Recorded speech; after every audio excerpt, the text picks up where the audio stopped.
de rester au niveau du parvis, à faire toujours la même prière. Si vous sentez que votre vie de prière est en train de diminuer, vous devez vous présenter devant Dieu. Vous demandez à Dieu l'engouement, l'envie de prier, le désir de prier. Il y a des gens, mes bien-aimés, ils ne peuvent pas passer 15 minutes dans la prière. Il y en a d'autres, après 1 heure, il n'y a pas de fatigue. C'est parce que Dieu a fait un travail. Alléluia. Oui, ils peuvent prier le matin, à midi, le soir, mes bien-aimés. Pendant la nuit aussi. Les gens sont en train de dormir. Eux-mêmes, ils sont réveillés, ils sont dans la prière. Il y a quelque chose que le Saint-Esprit a fait. Nous devons retrouver, mes bien-aimés, notre dynamique de la prière. Dans le nom de Jésus, Père de famille, tu dois retrouver ça. Mère de famille, des gens qui priaient beaucoup. Oui, toi qui priais avant. Oui, tu aimais la prière. Maintenant, tu as perdu ça. Tu dois retrouver ta vie de prière. Dans le nom de Jésus. Mais bien aimé ça, ce sont les 3 niveaux de prière. Après, je dois vous parler aussi de la prière verticale et la prière horizontale. La prière verticale, c'est quand tu t'adresses à Dieu. C'est ça la prière verticale. Beaucoup de croyants ne connaissent que cette manière de prier. Il y a la prière horizontale. C'est ce que Jésus a dit dans Marc 11, 23-24. Si tu parles à cette montagne, alléluia, il faut savoir prier de manière verticale. Parfois aussi, il faut savoir prier de manière horizontale. Tu dois faire face à la situation, faire face à la montagne, faire face à la maladie, faire face au blocage, faire face à l'échec, faire face au péché, faire face à ce mauvais esprit. Dans le nom de Jésus. Jésus lui-même a dit, Jésus n'a pas dit de parler au Père, de prier, de demander, non. Il a dit toi-même, parle à cette montagne. C'est ça la prière horizontale. C'est quand nous décidons de parler maintenant, dans le nom de Jésus. C'est très important, mes bien-aimés, de comprendre ces choses. Parce que tu peux passer du temps à demander à Dieu qu'est-ce qu'il faut faire, qu'est-ce qu'il faut faire, qu'est-ce qu'il faut faire, qu'est-ce qu'il faut faire. Il y a un prédicateur qui prêchait quelque part. Il a prêché sur la foi que Dieu peut tout faire. Et puis à la fin du culte, il y a une servante qui est arrivée qui a dit, oui, c'est bien, vous avez bien prêché. Mais il y a un monsieur là qui est fou. Si ce que tu as dit est vrai, fais quelque chose pour lui. Et le frère a dit, il a commencé à trembler. Il a dit, non, parce que prêcher sur la chair, c'est bien. Quand on te demande aussi la confirmation de ce que tu as prêché, c'est maintenant que tu rentres dans la réalité. Et là, il commence à trembler, il ne sait pas quoi faire. Dans sa tête, il commence à réfléchir, quelle prière? Est-ce qu'il doit s'adresser à Dieu? Le Saint-Esprit lui dit, prends autorité sur l'esprit de folie. Il pensait lui, il voulait s'adresser à Dieu. Le Saint-Esprit lui dit, prends autorité sur l'esprit de folie. En un instant, il dit, esprit de folie, quitte la vie de cet homme. Au nom de Jésus. Une fois qu'il a dit ça, le monsieur a fait comme ça. Ne me filmez pas. L'esprit de folie l'a quitté. Comme il était en mauvais état, il a compris que maintenant il est plus fou. Il ne doit pas s'habiller comme ça.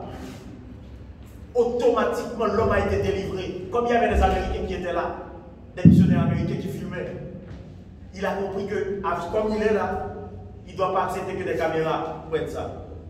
L'homme a été délivré instantanément. Mais bien aimé, on pouvait passer 2-3 heures à prier Dieu, a dit Seigneur agis, Seigneur agis. Cet homme allait rester fou. Il allait rester fou. Pourquoi? Il y a des choses sur la terre. Dieu ne va jamais venir le faire à notre place. C'est à toi et à moi maintenant de nous lever dans la prière pour prendre autorité dans le nom de Jésus. Je vais toucher un dernier point avant de vous laisser. Les différents types de prière, les moments de prière. Parce que dans une journée, il y a différents moments auxquels on peut prier. Pendant lesquels on peut prier les bénédictions. Alléluia.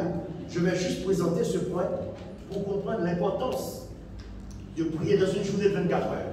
La prière du matin, ce n'est pas la prière du soir. Amen. Amen. La prière du midi, ce n'est pas la prière de nuit. Je vais juste toucher ces 4 petits points là. Après, nous allons prier pour terminer. Gloire à Dieu. La prière du matin, c'est la prière que David aimait faire. Sauf le psaume 119, verset 147, je crois. nous dit que le psaume 119, verset 147-148, nous allons voir ça, mes amis. La prière du matin, c'est la prière qu'on fait pour devancer l'aurore. Alléluia. Verset 147. Je devance l'aurore et je crie. J'espère en ta promesse. Le psaume 119, verset 147. La prière du matin. Tu devances l'aurore, tu prends, mais bien aimé, avant même que le soleil se lève, toi-même tu t'es déjà levé, tu t'es déjà présenté devant le maître du soleil. Alléluia. Avant même que le jour apparaît, toi-même tu as devancé, tu t'es déjà présenté devant le maître du jour. Avant même que le soleil commence à adorer son créateur, toi-même tu l'as devancé. Alléluia, mes bien-aimés. Alléluia, gloire à Dieu. Et cette prière, mes bien-aimés, a un avantage.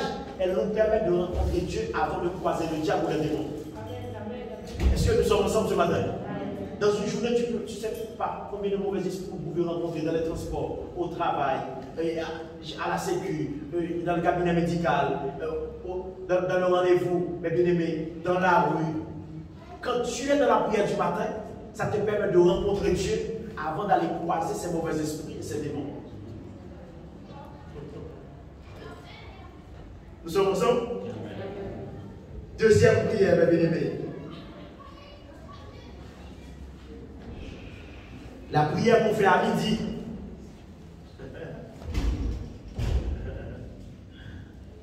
Alléluia. La prière qu'on fait à midi, la bien-aimée, c'est une prière qu'on fait au milieu de nos activités. On arrête tout, on prie, par exemple. Ensuite, la terre tourne. Il y a des esprits qui se sont levés en Asie et qui traversent la terre. Alléluia. Pendant que tu es en prière à midi, l'esprit qui avait commencé en Asie à 6 heures, qui se retrouve en Europe, qui va en Amérique, tu peux le bloquer et le gêner. Nous sommes ensemble ce matin? Mais bien, parfois il y a des attaques qu'on subit là en Europe. Ce n'est pas des esprits d'Europe qui font ces attaques. C'est des esprits qui viennent d'Asie, qui sont en traversée. C'est ce qu'on appelle les esprits astraux.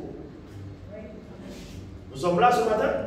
Amen. Quand tu es dans la prière à midi, tu es là pour gêner l'action de ces esprits.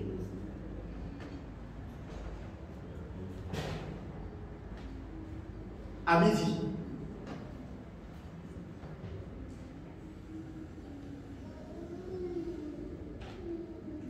Maintenant, la prière de nuit.